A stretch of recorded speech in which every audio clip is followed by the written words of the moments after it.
Le réchauffement climatique est une réalité et nous sommes tous individuellement responsables de nos décisions et de nos actes. C'est vrai. Aujourd'hui, le secteur du transport routier génère encore trop de gaz à effet de serre. Mais du coup, qu'est-ce qu'on fait, ou en tout cas, qu'est-ce qu'on peut faire ? Si 80% des camions sont électriques à batterie en 2050 dans le parc, ils consommeront 5% de l'électricité produite en Europe. Donc on voit que l'insertion des camions électriques est tout à fait réalisable.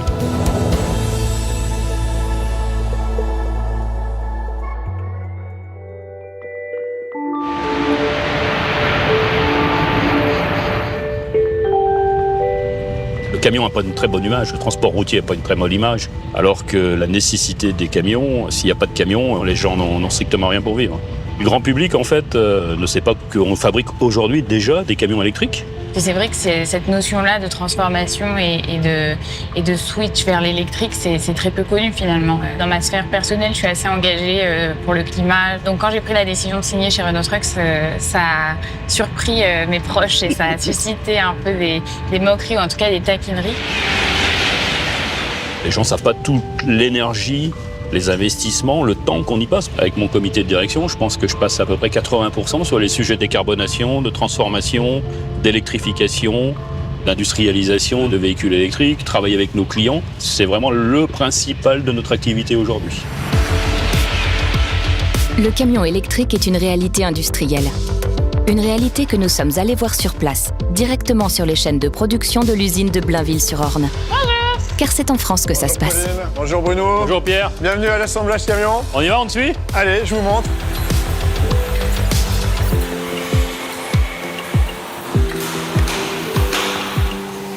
Comme tu le sais, on est ici pour faire le tour des activités et des enjeux de décarbonation de Renault Trucks. Et du coup, est-ce que vous pourriez nous expliquer en quoi l'usine de Blainville est emblématique de toutes ces actions autour de la décarbonation ? En fait, c'est là que tout a commencé. En 2020, c'est là que Renault Trucks a produit ses premiers camions électriques. Au début, on a fabriqué quelques unités. On ne savait pas bien comment ça allait fonctionner. Et puis, la demande venant, on arrive pratiquement à notre 2000e camion. Comme on utilise la même ligne d'assemblage pour les véhicules diesel et pour les véhicules électriques, notre capacité est beaucoup plus élevée. Oui, c'est ça. En fonction du mix de nos commandes, on fait fluctuer notre production sur la ligne d'assemblage. Donc, effectivement, on peut s'adapter à toutes les demandes qui viendront de nos commandes. Concrètement, en quoi ça a changé l'usine d'intégrer la production de camions électriques à Blainville ? Alors, à la fois tout et rien.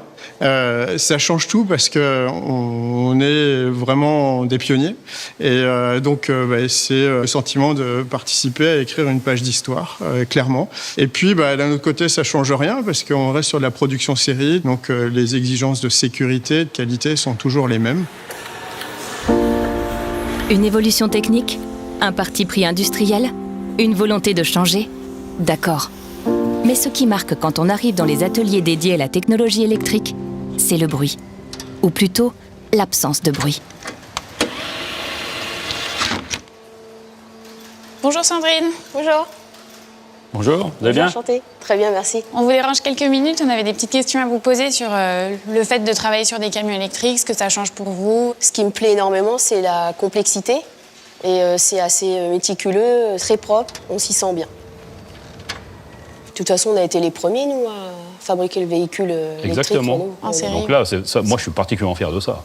Ah bah oui, La première usine qui fabrique des camions électriques, au moins en Europe, mais je pense dans le monde, en série, c'est à Blainville, c'est en Normandie, c'est en France et c'est une usine Renault Trucks. C'est vrai. C'est top, hein ? C'est top.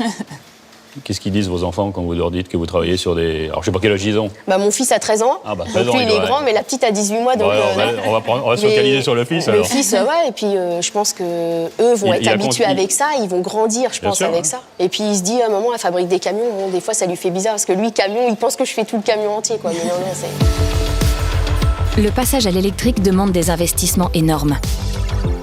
À l'échelle de Renault Trucks, entre la recherche et développement et l'industrialisation des gammes électriques, ce sont 70 à 80% d'investissements supplémentaires sur 5 ans.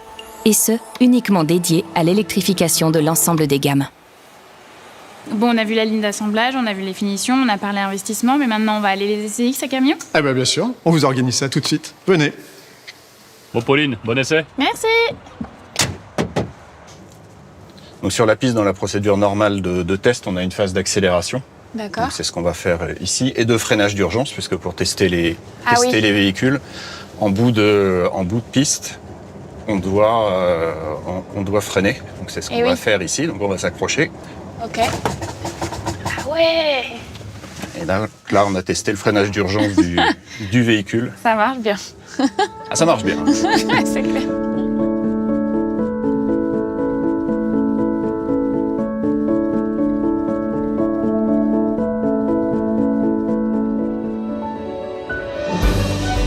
Hola Bruno. José, buenas tardes. Hola Pauline. Hola, Buenas tardes. C'est un changement de culture. Est-ce que vous êtes en phase avec ça? Totalmente de acuerdo. Après des décennies de diesel, on va les amener vers un nouveau référentiel. Au lieu de parler de chevaux, on va parler de kilowatts. Au lieu de parler de litres, on va parler de kilowattheures.